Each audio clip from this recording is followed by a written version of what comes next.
So this morning, let's help you create a breakthrough. Sound good to you? Do you feel that you might be at a plateau or need something to kind of kickstart your breaking through to the next level? Well, then this morning can help you get started. Now, to create a breakthrough, you don't need a new or novel or big or even revolutionary idea. Innovation doesn't necessarily require some creative epiphany or even originality. It can simply be the transferring of existing ideas, procedures, or technologies that have already proven to work useful elsewhere, and then applying them to your industry, company, life, or to your particular situation. Personally, I believe that there are no real original ideas or thoughts out there. Or let's just say it's extremely rare, like Einstein's E equals mc squared or Stephen Hawking's leaky black hole theory, kind of rare. And you don't want to hold out waiting for one of those theories to occur to you. Everything we know and have come to know has come from some form of existing knowledge. There are just new ways of understanding and packaging existing knowledge, thoughts, and ideas, and then applying them freshly, maybe even uniquely, to new situations. I think of myself as an importer and translator of ideas. I'm always looking around me, everywhere, for where I can borrow, I can pinch an idea and apply it to a situation of my own.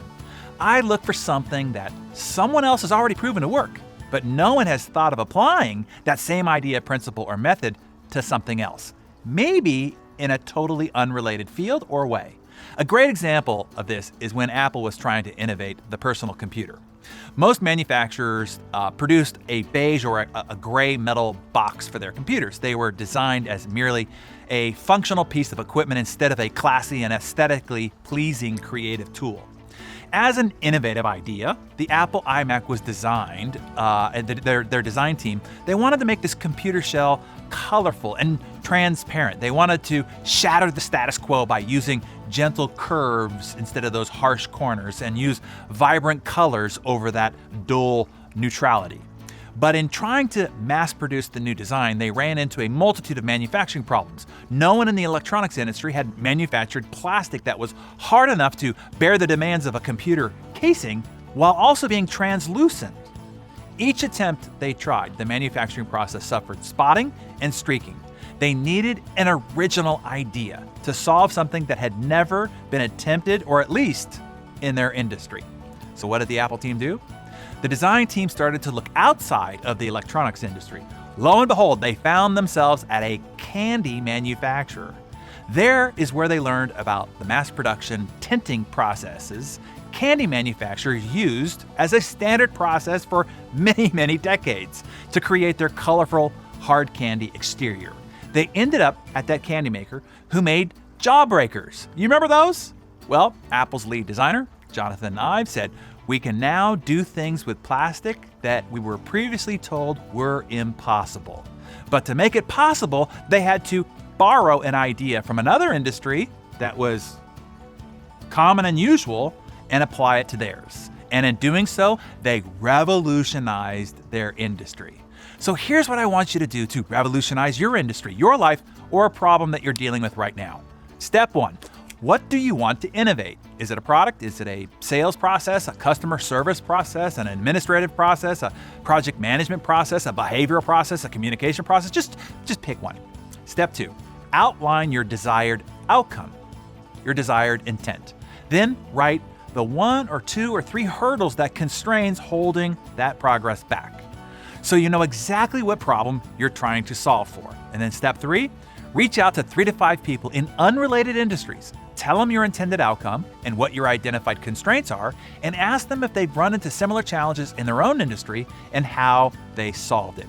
Find out what innovations in their own product or their own processes or in their own life produce the kind of breakthroughs that your intended outcome is after. You are likely to get the idea you need, and you didn't even have to think of it yourself.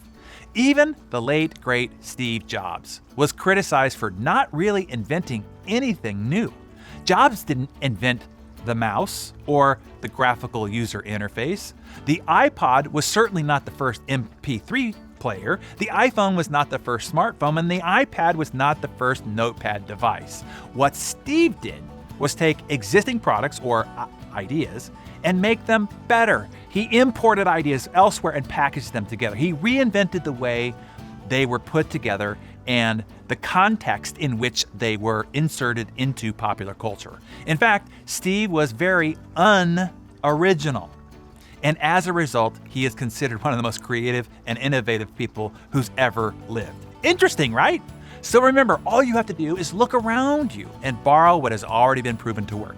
Your genius is in staying aware and then translating those ideas into your situations. Steal from anywhere that fuels your imagination. Devour old films, new films, music, books, paintings, photographs, poems, dreams, random conversations, architecture, bridges, street signs, billboards. Steal from those things that speak directly to your soul. If you do this, your work and theft will be authentic.